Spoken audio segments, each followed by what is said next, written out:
Thank you for tuning in to the GSMC Basketball Podcast presented by the GSMC Sports Network.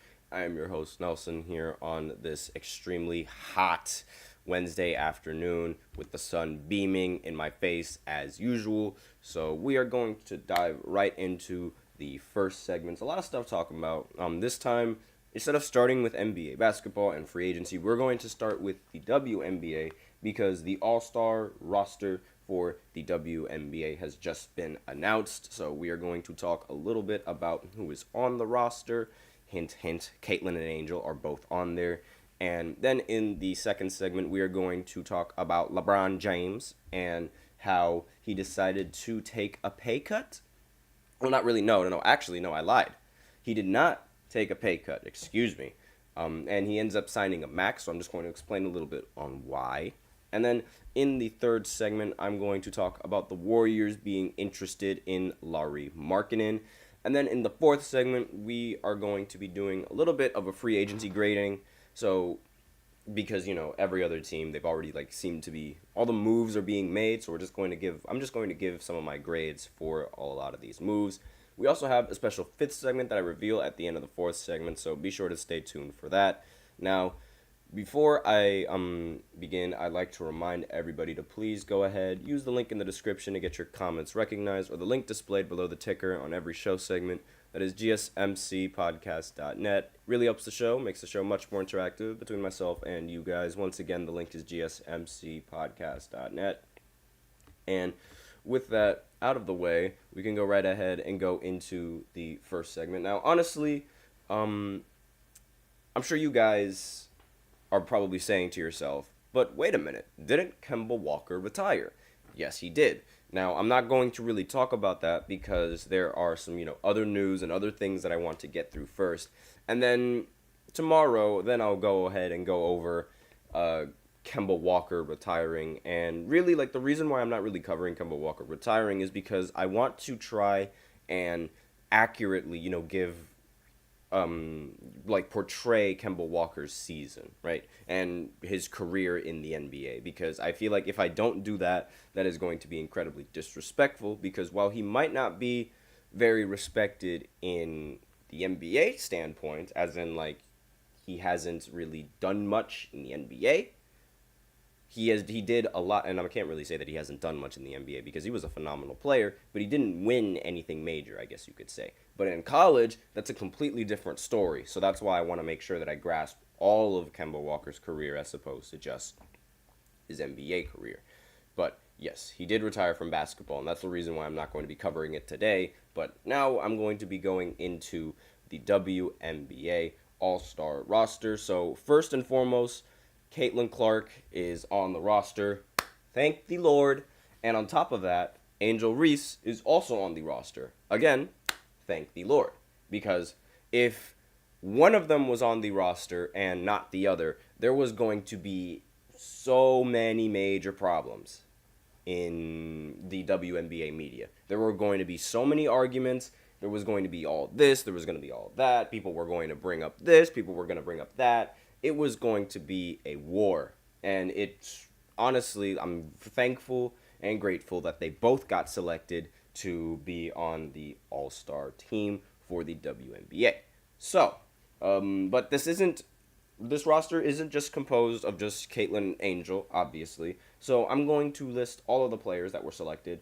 So we have Dewana Bonner. I'm assuming that's how you... Again, forgive me if I completely botch all of these names. And, I'm incredibly sorry if I do.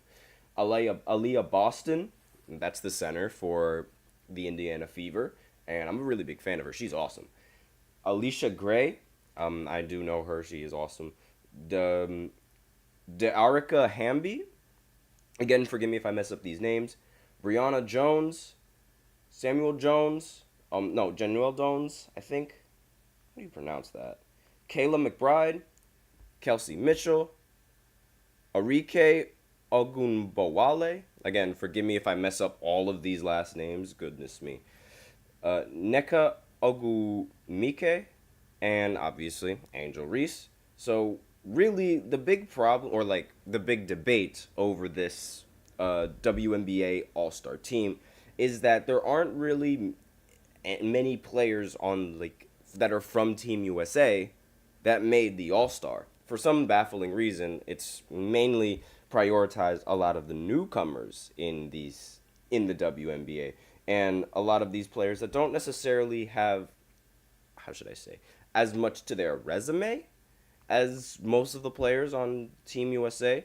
Now, I believe the reason for this being is because nobody on Team USA, like the women's team right now, none of them want to risk injuring themselves, I don't think. Because, let's face it. Oh, and by the way, the center for the, that I just completely messed up, Jonquel Jones for the Liberty. I completely messed up that name. They chose a horrible picture for her, by the way. A horrible picture for her. But aside from that, I don't really think that Team USA, the women's team for Team USA, I don't believe that they want to risk injuring themselves in the All-Star game. We see this all the time in the NBA, how I remember seeing it with LeBron James when he was playing in the All-Star game. He only played like around, I'd say maybe 10 minutes, and everybody else played way more minutes. Him and Anthony Davis didn't really play that much because they did not want to run the risk of getting injured. But as I'm going to list off Team USA's roster just so you guys can remember. It's completely different from the All-Star team. So there is, let me just go ahead and put it up.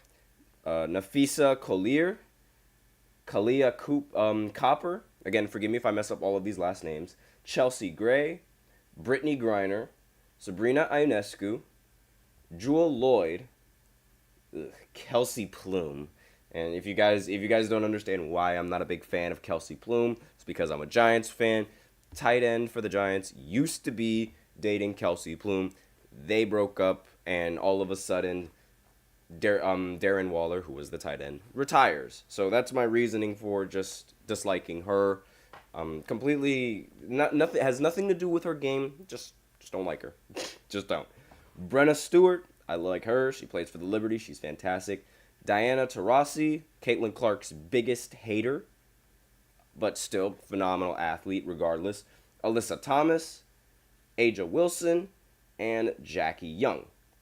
Now, the reason why I call Diana Taurasi's Caitlin's biggest hater was because she was the first WNBA athlete that, I'm sorry, like, her opinion on Caitlin, I think it's incredibly harsh. I understand you've done a lot to the game and you feel like you should be respected, but that's not how you're supposed to treat these rookies. You're supposed to elevate them. You don't see Giannis Antetokounmpo being jealous that Victor Wembanyama is taller than him and was getting all this attention. You never saw that from any of those NBA athletes, which is why I'm not a really big fan of some of these WNBA athletes that just don't like Caitlin. Like I really want to be fans of them, but they just rub me the wrong way. And you guys might be like, "Oh, well, I mean, obviously they're going to be disrespectful towards Caitlin." Yes, I understand. On the court is completely different. In the media, you have to give those kinds of players the respect that they need.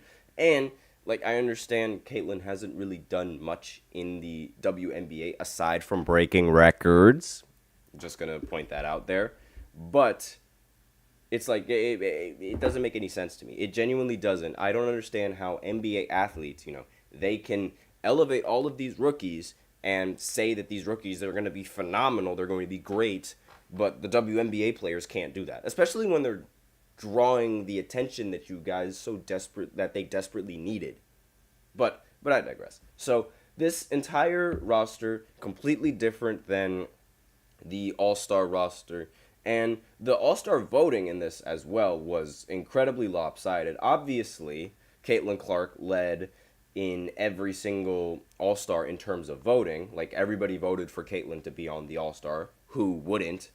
And it seems more of a popularity contest for the All-Star, as usual, I guess you could say, as opposed to who is actually better. And who knows? Maybe maybe the people who selected the WNBA All-Star team, maybe this was sort of done on purpose because, again, they don't want to run the risk of injuring any of their key players on Team USA, because Team USA, they do need to win that gold medal. The women, I definitely think that they will win that gold medal. I have a feeling that Brittany Griner is going to have a huge revenge game against Russia if if Russia qualifies for the Olympics. If you know, you know. And I really think that all of these players, obviously, Sabrina Ionescu, she should definitely be an All-Star. And I feel like same thing with Brianna Stewart. All of these players, they deserve to be All-Stars, but I would much rather as a player, as an analyst, things like that, I would much rather play in the Olympics than play in the All-Star game. I think I speak for everybody when I say this. And honestly, maybe the timing will interfere. Like, maybe the All-Star game was going to interfere with the schedule for Team USA. Who knows what it is? But that's sort of I think, in my opinion, that's really the real reason why a lot of these female athletes were chosen. Aside from Caitlin and Angel Reese, who were going to make the All-Star team regardless. In fact, you know what? Let's talk a little bit about both of them. So, Caitlin, obviously, we know she is breaking countless of records, but Angel is also on a roll as well. She has 11 double-doubles in a row, the most in WNBA history.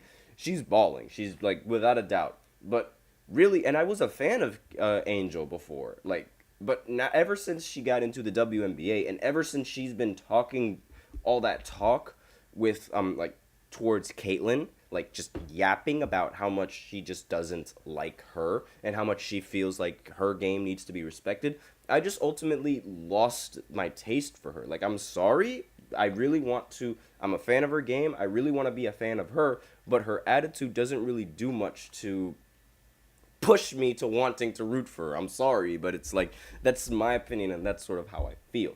But I'm not going to sit here and say that she is not a good basketball player, because that's not what I'm saying at all.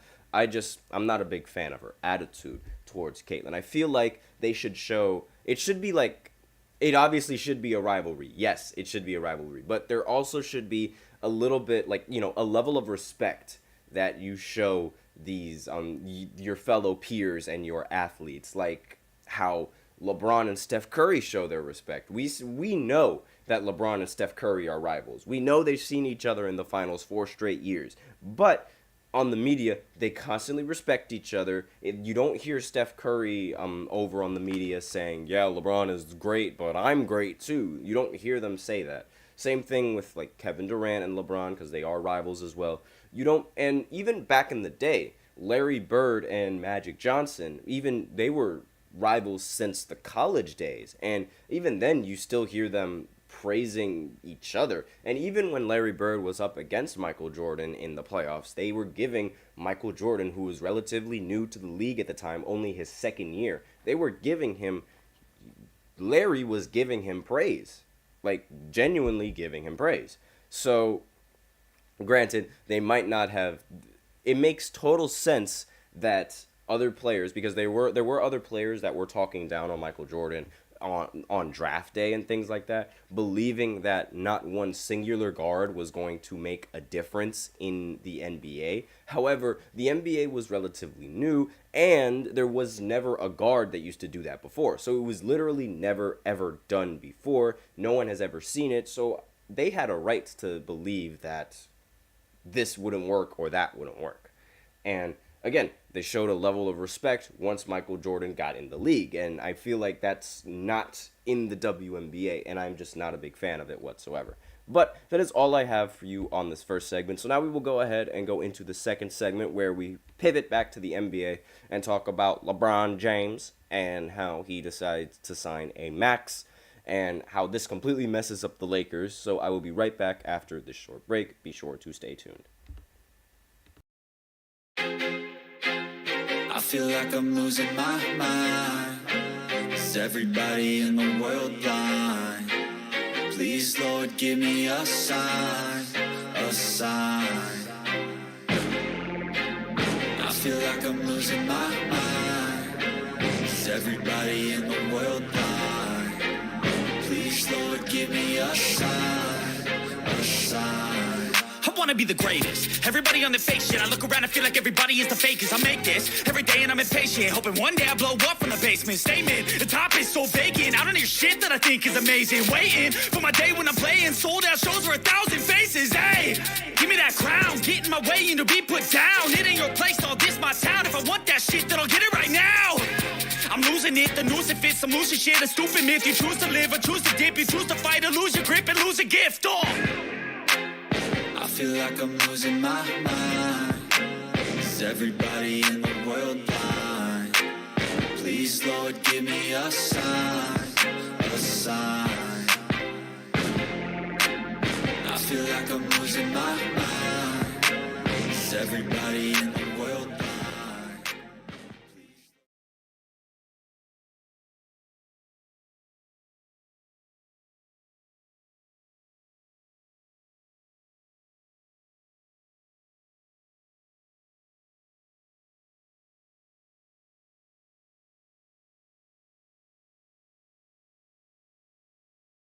And we are back with the second segment of the GSMC Basketball Podcast presented by the GSMC Sports Network. And in this second segment, we are going to be talking about GOAT, LeBron James, and his contract with the Lakers that he recently signed. So before I begin, I'd like to remind everybody to please remember to use the link in the... Oh, never mind, wrong image. To use the link in the description to get your comments recognized, or the link displayed below the ticker on every show segment. That is gsmcpodcast.net. It helps the show, makes it much more interactive between myself and you guys. And now, let's go into this image that I wanted to show you guys here. LeBron James, the GOAT, greatest basketball player to ever live. I'm sure you guys already know that. If you guys don't, you guys are either haters or you guys just don't know basketball. I'm kidding. But aside from all of that, so LeBron, he signs a new contract with the Lakers. Remember from earlier, he dropped his player option so that way he could take a pay cut in the hopes that the Lakers would be able to get the free agents that they want, or that LeBron wants. Unfortunately, Lakers, of course, who wouldn't have seen this coming? Lakers did not get any of the free agents that they wanted. So, because they didn't, LeBron decided to take the money and sign a $104 million contract for 2 years with the Los Angeles Lakers. And there's also reports that Bronny signed a 4-year, $7.9 million contract with the Lakers as well. So just wanted to throw that in there. The James family is making money. They are making a lot of money. But this isn't about... Get away from me. The fly is still in the house. I cannot get rid of this fly. It is so annoying. But aside from that, the Lakers, they're really, really, really bad at free agency. I am sorry to say it, but this is just appalling. They miss out on every single free agent that they think they can sign. They miss out all the time. This is arguably as bad as the first stint with Cleveland with the Lakers. In my opinion, the Lakers are arguably doing some of the worst jobs as a front office that I've seen. Like, sure, they did a great job in the beginning when they won in the bubble and they got Anthony Davis. But ever since then, the Lakers have done a horrible job in free agency trying to recruit talent, trying to get other players to join them. They've missed out on every single free agent that they thought they could sign or they had a chance to sign in the LeBron era. Now, aside from trading for Anthony Davis, what successful moves have the Lakers really done for LeBron? Like, genuinely, what are the good moves? Because with the Cavs in the first stint, sure, we could argue they didn't do anything good for LeBron in the first stint. Yes. But then in the second stint, when they reunited, they drafted Kyrie, and they also were able to get Kevin Love on the roster. So, with all of that in mind, Cleveland, they didn't start out strong, but they ended up finishing strong. And in my opinion, it's not about how you start. It's always about how you finish. And the way that these Lakers are handling these free agencies, handling all these trades, it's horrible. I mean, they've missed out on every single free agent that they could have possibly thought of. They missed out on Paul George. They missed out on James Harden. They missed out on Klay Thompson. They missed out, and even before this free agency, they've missed out on several free agents before. They've missed out on Kyrie Irving. They missed out on DeJounte Murray. Like, I can go on and on and on. And then the moves that they end up making and acquiring, they got rid of almost their entire championship lineup to get Russell Westbrook. How fantastic was that team with Russell Westbrook? It wasn't fantastic. It was god-awful. And the reality is that the Lakers, they're just really not it when it comes to, like, in the free agency. Now, with this contract that is so much money giving to LeBron James, I believe this puts them well over into the second apron. So this really, really cripples the franchise a little bit. And quite frankly, they deserve it. They have it. They had it coming. I mean, with LeBron James and with how lackluster this the acquisitions and the free agency has been, I feel like, honestly, this really seems like LeBron was just like, I bet you my contract that you cannot get a single one of these free agents. And the Lakers ended up losing that bet. That's what this feels like. I saw this on a tweet, and I genuinely, like, that's literally what it feels like, and a lot of people are questioning why LeBron decided to opt into taking a huge contract as opposed to taking a pay cut. And the reality is because the Lakers, they missed out on every single possible free agent that they wanted. And really, it's like, and I feel like LeBron at this point, given how old he is and given the state of the roster, I believe he's just like, forget it, and just decides to take the money. Now, do I agree with this? Do I not agree with this? Honestly, I really wish that LeBron would have waited just a little bit to see if maybe the Lakers could have gotten DeMar DeRozan. But now, with this deal coming in, I don't think the Lakers have any sort of space or cap room to be able to negotiate for DeMar DeRozan or even be able to negotiate for Zach LaVine.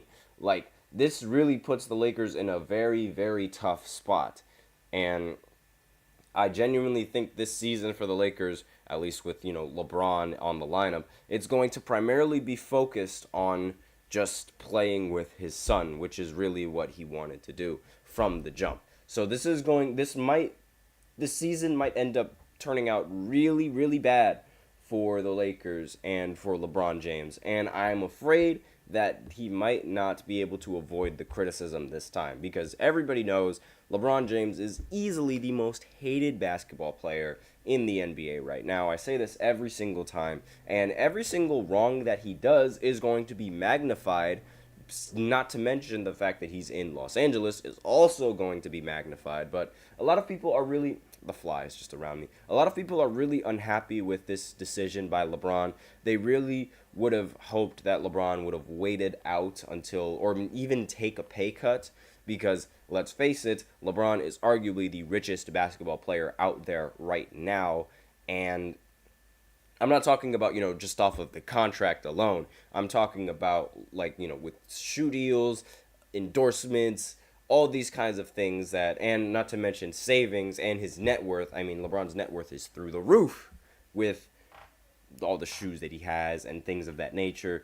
But aside from all of that, he is, obviously, we know LeBron is incredibly rich. So the fact that he is taking all of this money, a lot of people might see that as a little bit greedy. And obviously, since LeBron is LeBron, people are going to bash him for taking the free agency, like the max contract. Honestly, if LeBron could walk on water, people would say it's only because he can't swim. That is the amount of hate that LeBron gets, which is insane to me. And again, that was also coming from a tweet because it's genuinely true. I genuinely believe it's true. If LeBron could walk on water, people would say it's because he can't swim. But aside from that, we are out of time for this second segment. So now we will go ahead and go into the third segment where we talk about the Golden State Warriors and their interest in Lauri Markkanen. And if we do have time, I'll talk a little bit about Kemba Walker and his retirement from basketball, because he did leave a little note that I would probably read if there is more time on the segment. So I will be right back after this short break. Be sure to stay tuned. Looking for your daily fix of sports talk without having to pay for it? GSMC Sports Network is available on YouTube. Just search GSMC Sports Network. Get your fix of daily sports talk shows on YouTube, absolutely free. NFL, college football, NBA, MLB, MMA, UFC, fantasy football, and so much more. GSMC Sports Network has shows running all day long, with new sports shows starting every 2 hours. Just like on your favorite cable sports channel, except GSMC Sports Network is absolutely free. Just search GSMC Sports Network on YouTube to catch one of your new favorite shows, like the GSMC College Football Podcast, Chip Shot Football Podcast, Hoops and Heels Women's Sports Podcast, GSMC Basketball Podcast, and so many more. Check it out for yourself. GSMC Sports Network, now available on YouTube absolutely free. Search GSMC Sports Network on YouTube right now.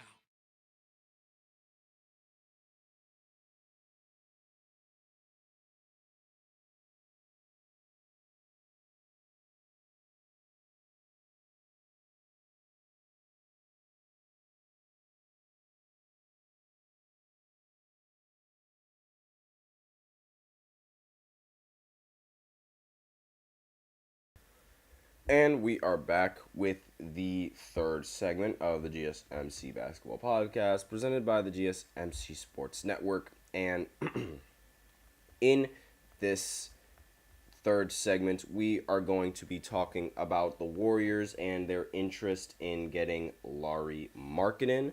And because, they seem to be really invested in that. Ooh, we have someone in the chat. Is that an I or is that an L? Owl Blue, I'm assuming that is. I'm just going to assume. Again, forgive me if I completely messed up your name. Said Bronny. Yep, Bronny. He did get. I'm assuming he's going to talk about the Bronny's contract or he means Bronny's contract with the Lakers. Yes, I did mention before in the previous segment he did sign $7.9 million for 4 years. That is, that's a hefty amount of money. Not to mention that it's. Already LeBron is going to be making $100 million, so it's like the James family is taking even more money from the Lakers and their organization. Well, not really taking more money because it's under contract, but the Lakers are essentially you know what I'm trying to say. You guys know what I'm trying to say. Don't take that differently. But let me just go right ahead and talk about this next segment, which is going to be about the Golden State Warriors and their interest in acquiring Lauri Markkanen. So they've expressed interest in getting him. Lauri Markkanen, while he isn't really, I guess you could say, a popular player, I guess, like he plays in a relatively he plays in a relatively low market, right? Like playing for the Utah Jazz, and the fact that he plays for the Utah Jazz already sort of just makes him unpopular, just because Utah is relatively unpopular with most of the NBA and most of its fans, unfortunate as it is. And now Lauri Markkanen, he was an All-Star last year. He was voted for the All-Star team last year. And let's see, just looking at his stats, it does seem like, I feel like this would be a very good acquisition. He is a quiet 23-point-per-game scorer. Last season, he averaged 23 points per game, 8 rebounds, 2 assists, 0.9 steals, and let's see, let me just go ahead and look at his shooting percentages. He shot 48% from the field, 39% from 3, just barely off of 40% from 3, just barely. Like it's 0.399% from 3. And on top of that, his 2-point field goal percentage was 55%. So I have a feeling that I genuinely think that this is a really good, if they do end up landing him, this is a very, very good substitution and honestly a sleeper pick, because the Warriors, obviously you guys know, they had the intention of bringing Paul George to Golden State, but the Clippers, they weren't willing to negotiate a deal with the Golden State Warriors. On top of that, the Warriors also ended up losing Klay Thompson, And when they lost Klay Thompson, obviously, Draymond Green, he cried. Steph Curry really hoped that they could work out a contract. Steve Kerr also tried to keep the big three all together, but it ultimately ended up failing. And so, honestly, I really feel like this is a very solid pickup for the Warriors and a very good substitute, honestly. So, Paul George's numbers, he averaged 22 points per game. So, Lauri Markkanen is giving the exact same, almost the same production on the offensive side of the ball, right? Now, let me go ahead and look a little bit deeper into Paul George's stats from last season. Now, he shot better from 3, 41%, compared to Lauri's 39%. But, again, I feel like that shooting percentage, it's really, really close. Like, it's very close. Now, his field goal percentage, Paul George's field goal percentage, 47%, compared to Lauri Markkanen's 48%. Again, marginal, very, very close. And then Paul George's two-point shooting percentage, 52%, compared to Lauri Markkanen's 55%. Again, incredibly marginal.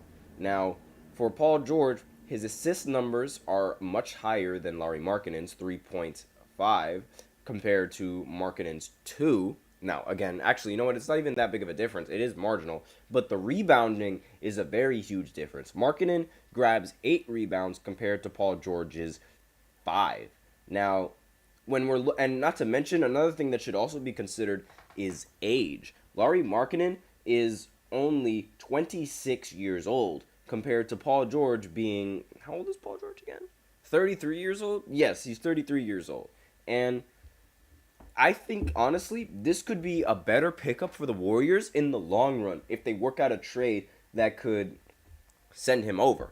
Now, I have a mock trade already ready here, so I'm just going to go ahead and bring that up just 1 second. All right.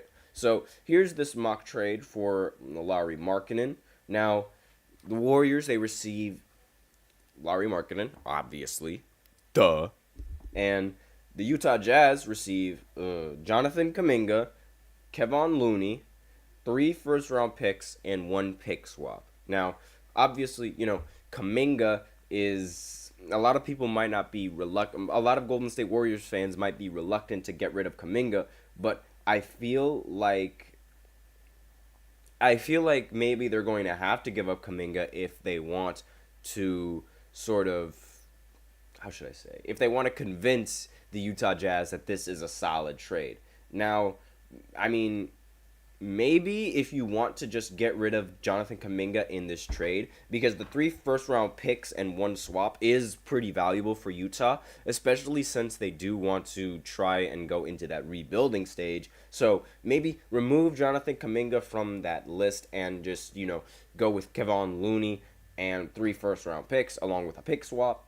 That could also work, but who knows? Like, this is just a mock trade that I'm looking at right here and that I already have set up. So maybe it'll work, maybe it won't. Maybe it'll go through, maybe it won't go through. Granted, DeJounte Murray, the Pelicans were able to snag DeJounte Murray without needing to get rid of Brandon Ingram. So maybe the Warriors can work out a deal where they can end up getting Lauri Markkanen without needing to give up Jonathan Kuminga or any of those, I have a feeling that they're going to have to get rid of some picks. That's genuinely what I feel. And because Lauri Markkanen, while he is going to be valuable for the Warriors, he would also be valuable for Utah as they are trying to rebuild and, sort of create the roster. I believe they would create the roster around Lauri Markkanen, given how he's been an All-Star for a couple of years, and given how he should obviously, he's just like that. Honestly, if you watch him play, he's a very good basketball player, and he has height, he has a shot, he is fantastic in my opinion. But now, let's go right ahead and, we do have a little bit of time, so I might as well go ahead and read Kemba Walker's retirement. Actually, you know what? No, never mind. I'll save that for a completely different segment. Maybe for the 4th of July. And because, unfortunately I really do miss Kemba Walker. He is a Madison Square Garden legend, though. And I'll explain that in a future segment. But with that out of the way, we can go into the fourth segment where I essentially give my grades for free agency, which, it's a lot of players. So I'm just going to give my grades. Now, I might do it for both segments as, the fourth and the fifth segments. So be sure to stay tuned at the end of the fifth segment if you want to see all of my grades for free agency. So I will be right back after this short break. Be sure to stay tuned. In the next segment, as I said before, we're going to talk about I'm going to grade all the free agency moves, the trades, this, that, and the other, right after the short break. So be sure to stay tuned.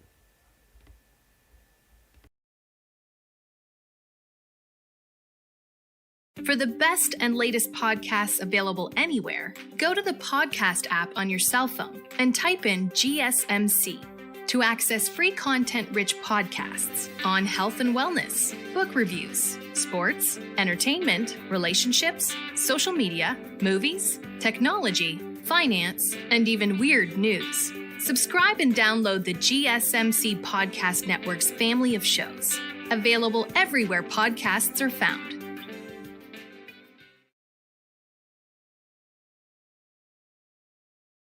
And we are back with the fourth segment of the GSMC Basketball Podcast, presented by the GSMC Sports Network.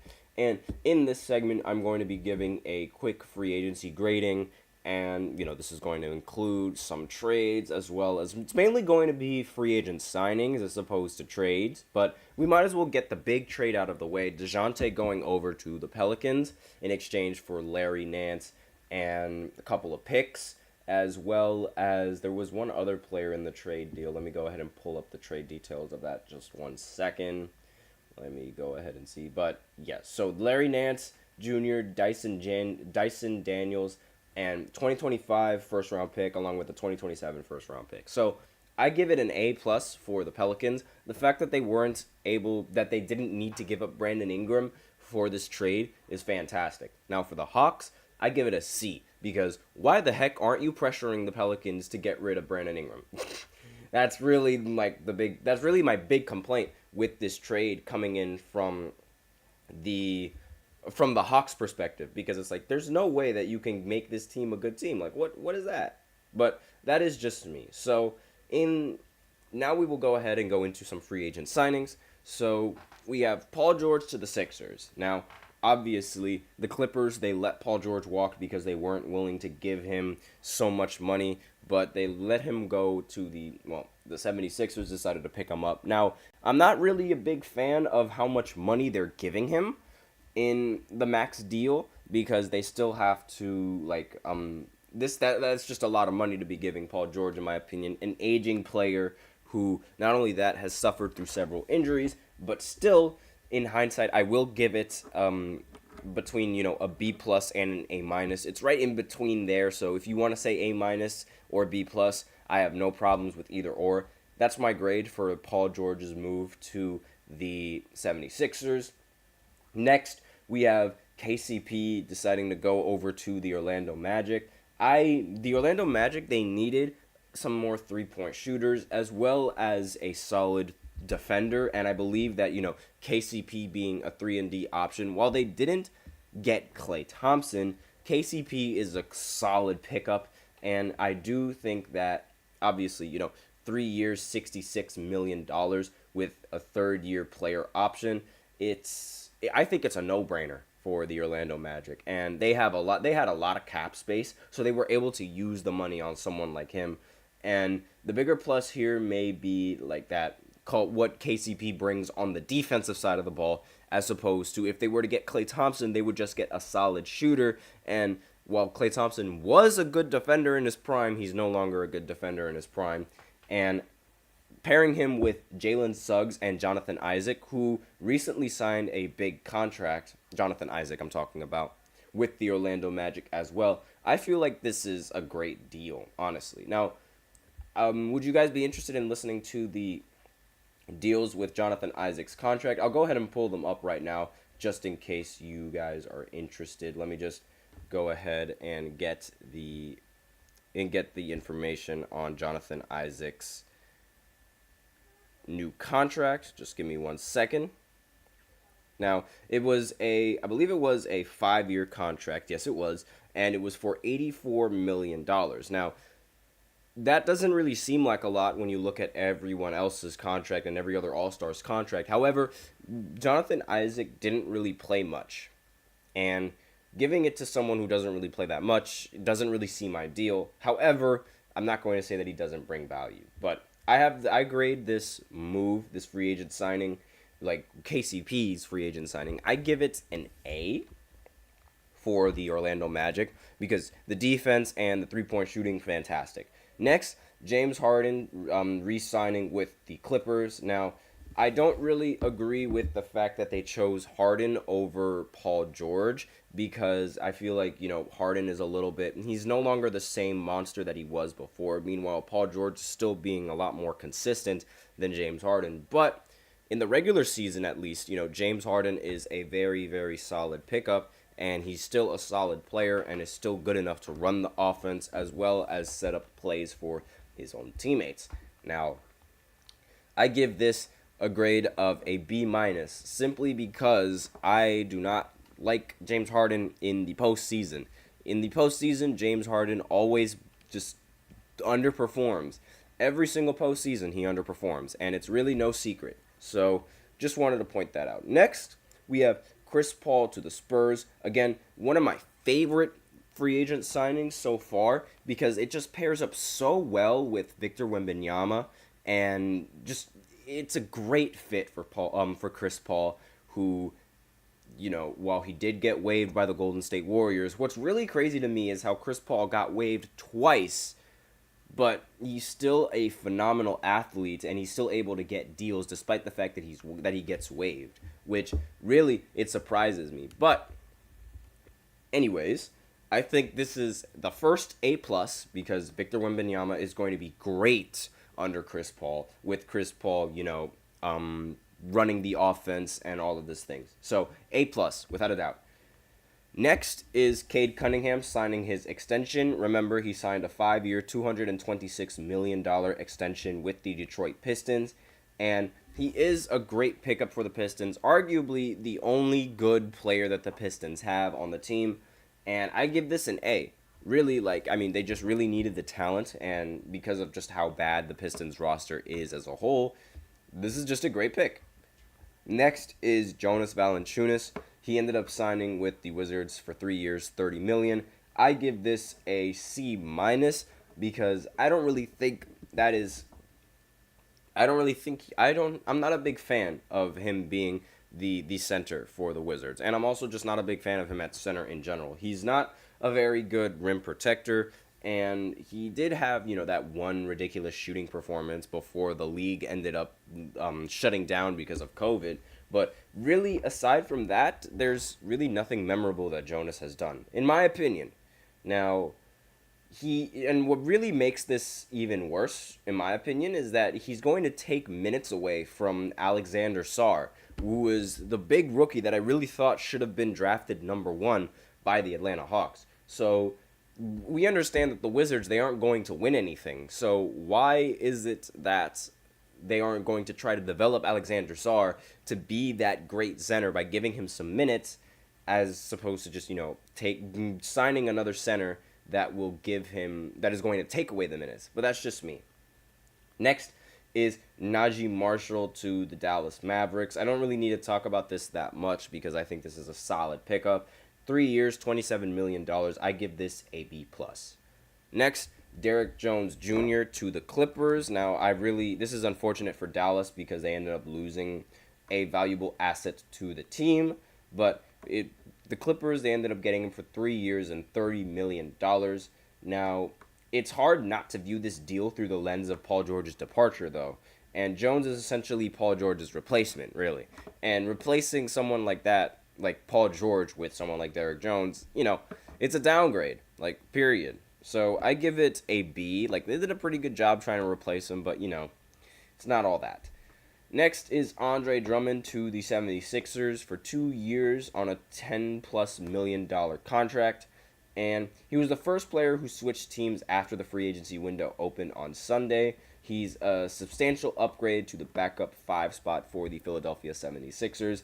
I give it an A. Now, remember, Andre Drummond used to put up 20 and 20 several times. Now, they weren't really that valuable 2020 games, unfortunately enough, because, he didn't really play for a solid team. But coming off the bench, I think he'd be good. I think he'd be all right.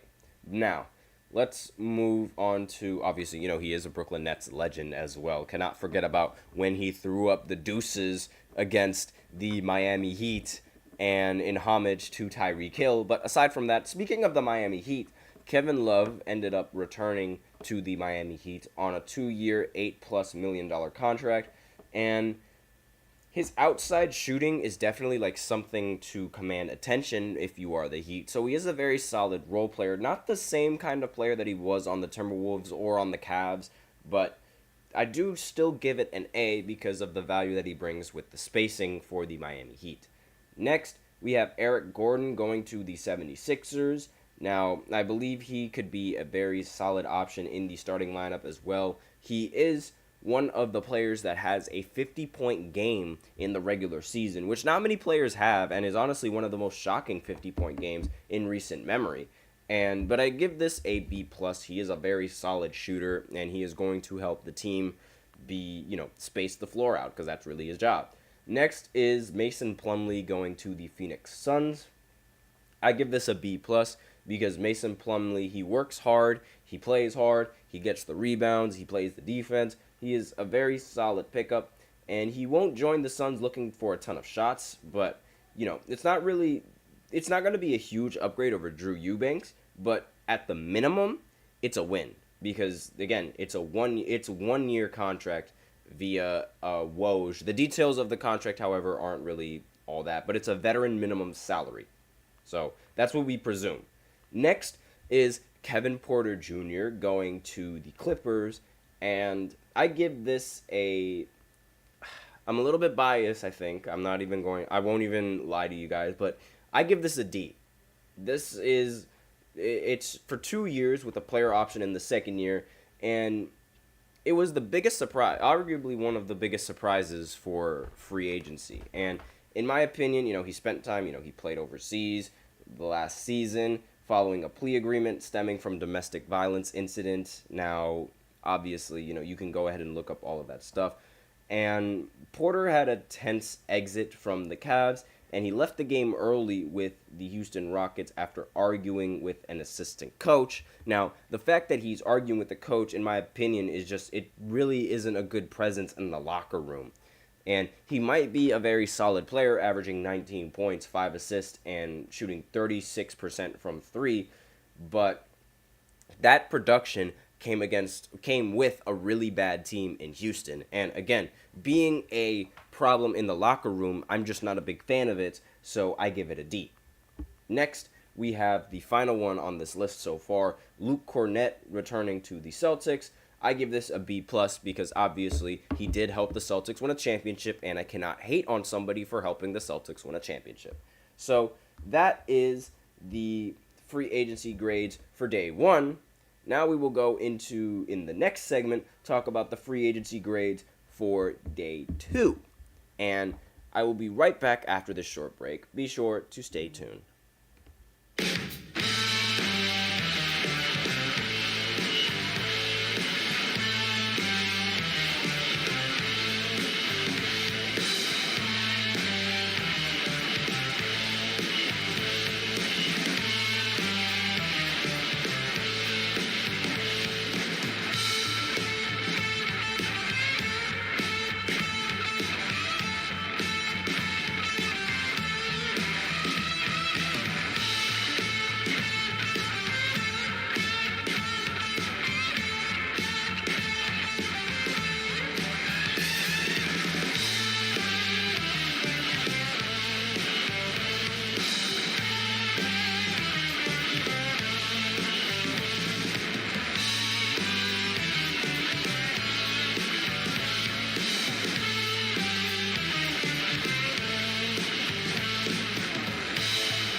And we are back with the fifth segment. Whoops, that's not the right one.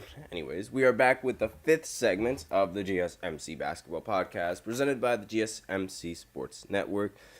I apologize for that little technical error right there. That's my bad.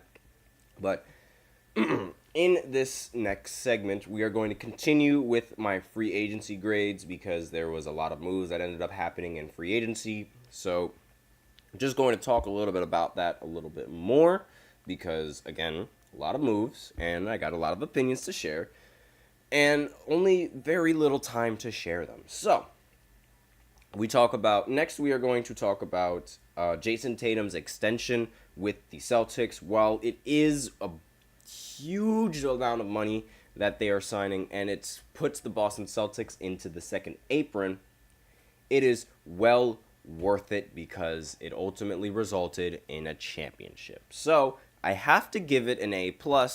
Well, I'm going to give it an A. I apologize. But I have to give it a very high grade because how could I not? He won the championship, and until hindsight kicks in, like when the end of the contract is, like the 5 years when the contract expires, and given the amount of time, how many championships they can end up getting after that contract expires, then the actual opinions are going to be a little bit more clear. But as of this rate, they're fighting to go back-to-back, and they're fighting to keep their, starting lineup intact and continue to win championships. So I really don't have a problem with this huge max contract.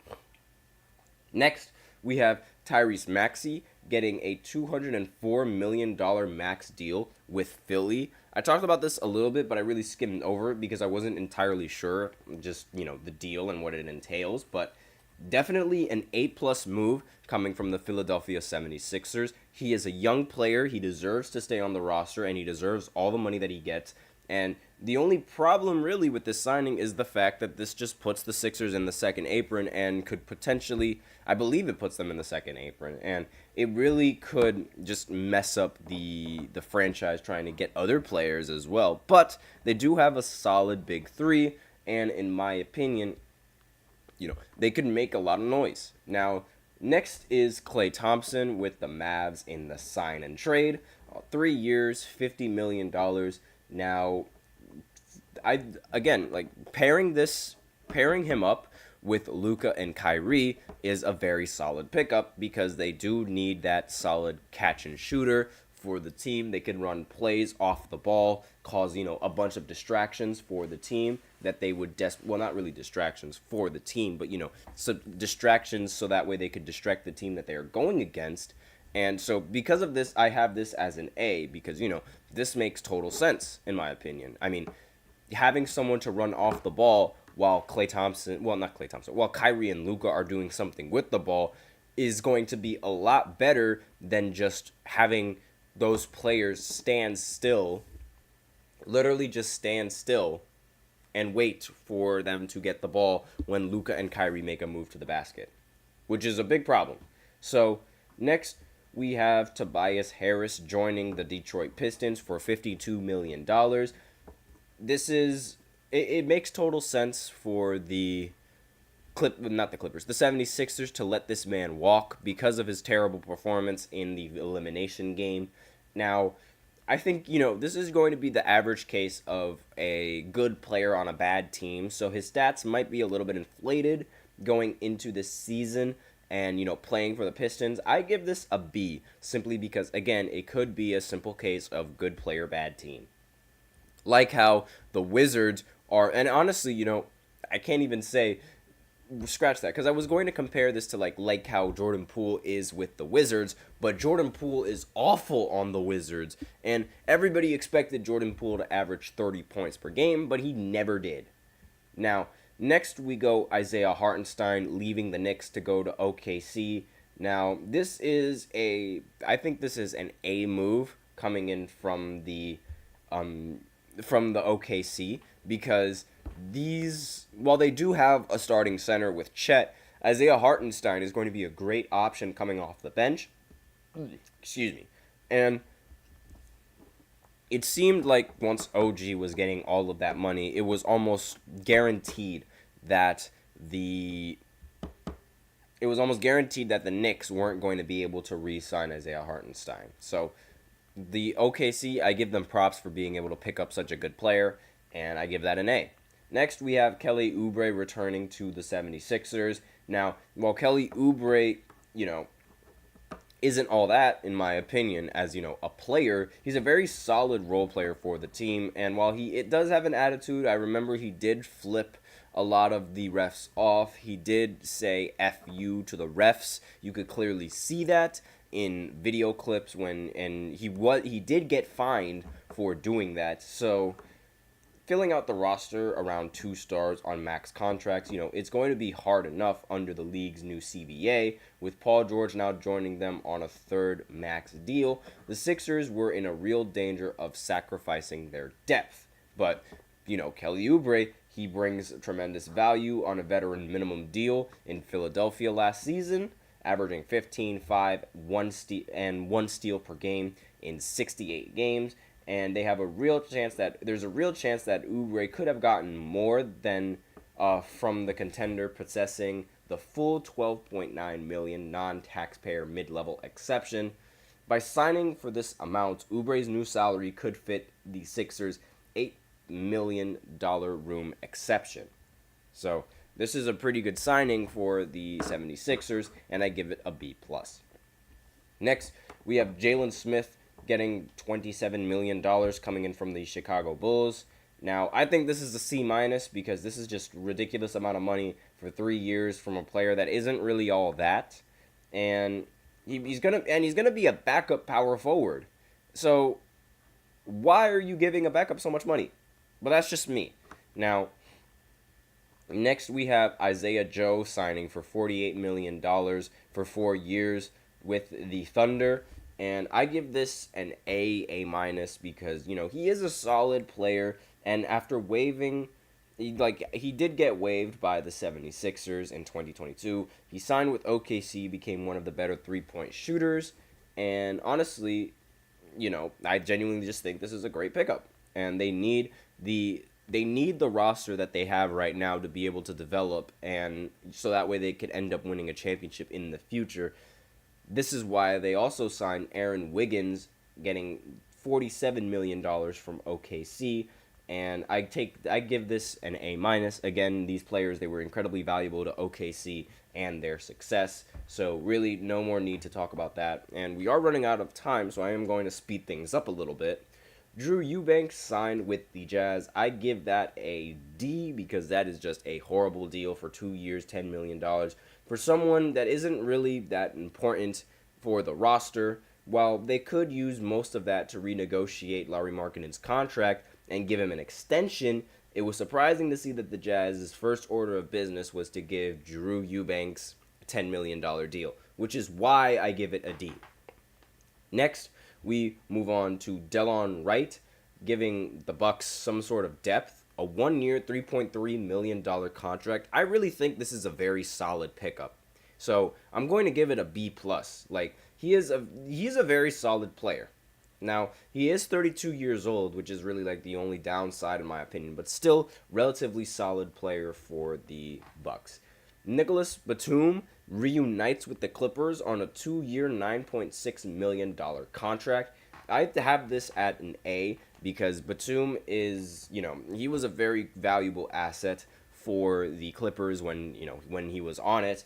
He's 35 years old, but he's still a really good defender, and he can shoot and play whatever role they'll need him for the Clippers. So that's why I give him a solid grade. DeAnthony Melton signing to the Warriors on a 1-year, $12.8 million contract is, I think that's a little bit much, but his production more than makes up for it. He averages 11 points, 3.7 rebounds, and 3 assists on 36% shooting from 3 for the Sixers last season. So I'm going to give this a B+, or a B, just around that area. Aaron Holiday gets $10 million from the Houston Rockets. Now, while I don't really think that's a lot, I don't think that's a good signing simply because his production isn't all that.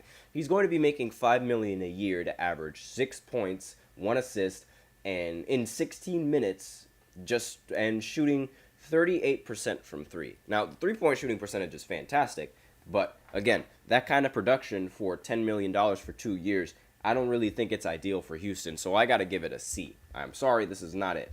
Next is Goga Bitadze re-signing with the Magic. Again, forgive me if I botched that name. It is for 3 years on $25 million. Now, he's going to turn 25 in July, so there may be a hint of development in, I think he might develop into being a pretty solid player. So he did average 5 points, 4 rebounds, 1.3 assists, but he did also average 1.2 blocks in just 15 minutes. Now, per 75 possessions, he averages 12 points, 11 rebounds, 3 assists, and 2.8 blocks. So his production could be phenomenal in the future if he does get more minutes. So I give that an A.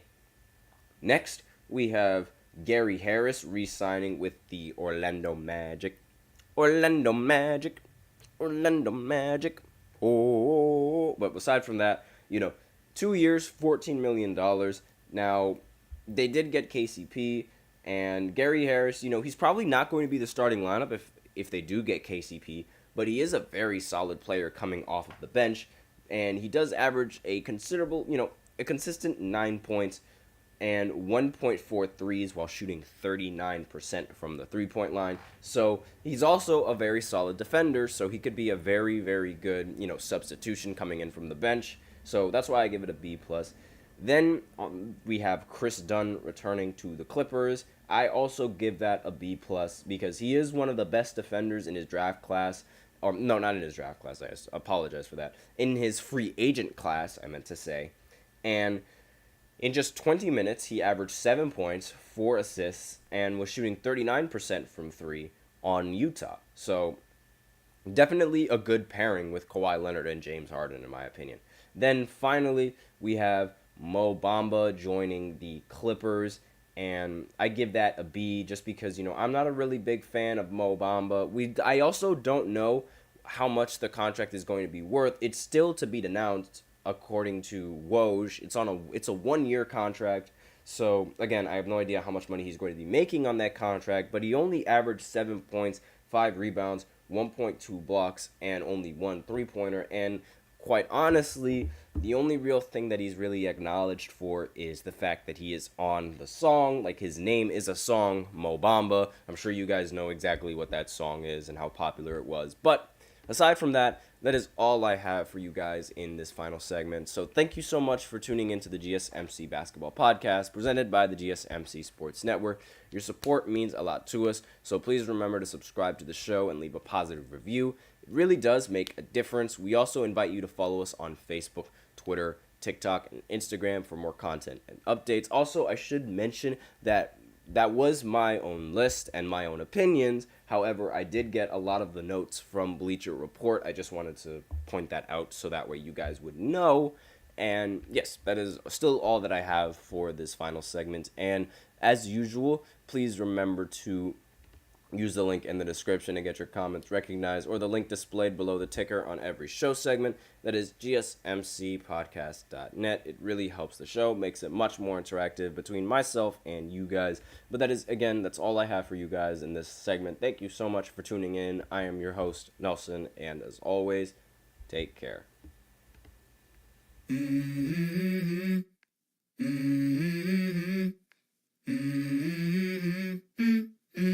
Let's go. I wake up to a little bit of drool on my pillow, feel like it's gonna be a bad day. Yeah, I'm tired of shit, and the coffee ain't hit yet.